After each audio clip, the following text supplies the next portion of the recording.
అందులో భూలోకంలో కార్తీక మాసంలో ముక్కోటి దేవతలు కూడా ఎవరెవరు దీపారాధన చేస్తారా అని చూస్తూ వెలిగించినటువంటి దీపంలో ఆ ముక్కోటి దేవతలు సైతం నివాసం ఉంటూ అందరినీ అనుగ్రహించేటువంటి దివ్య పవిత్ర మాసం కార్తీక మాసం.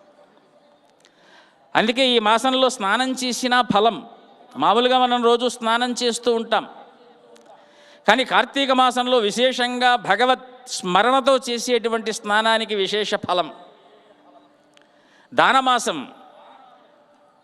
తెలిసినటువంటి తెలియనటువంటి అవస్థలో ఏది దానం చేసినప్పటికీ కూడా మాసమంతా కూడా శుభప్రదమైనటువంటి ఫలితాన్ని ఇచ్చేటువంటి మాసం. తెలిసో తెలియకో ఉపవాసాన్ని ఆచరించినా సరే ఆ ఉపవాస ఫలాన్ని ఇచ్చేటువంటి మాసం కార్తీక మాసం. అందులో దీపమాసం. సంధ్యాకాలంలో పగటిపూట దీపానికి విలువ లేదు, ఎందుకంటే సూర్యరశ్మి ఉంటుంది కనుక. అందుకే ధర్మం ఒక చక్కటి మాట మనకు చెప్తున్నది, విధి విధానము.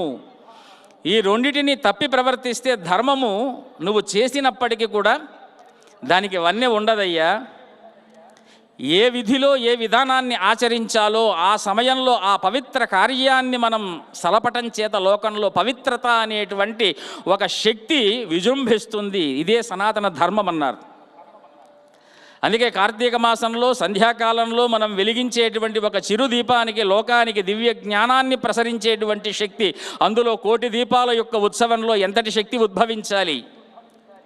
ఈ శక్తి అంతా కూడా ఇటీవల కాలంలో మనం వింటున్నటువంటి అనేక వార్తలని రూపుమాపేదై భావితరాల వారికి నూతన స్ఫూర్తినిస్తూ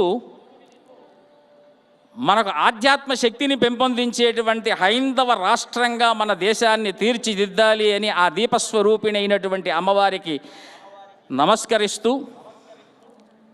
ఇందాక మనకు స్వామివారు తలకాటు నుంచి కృష్ణానంద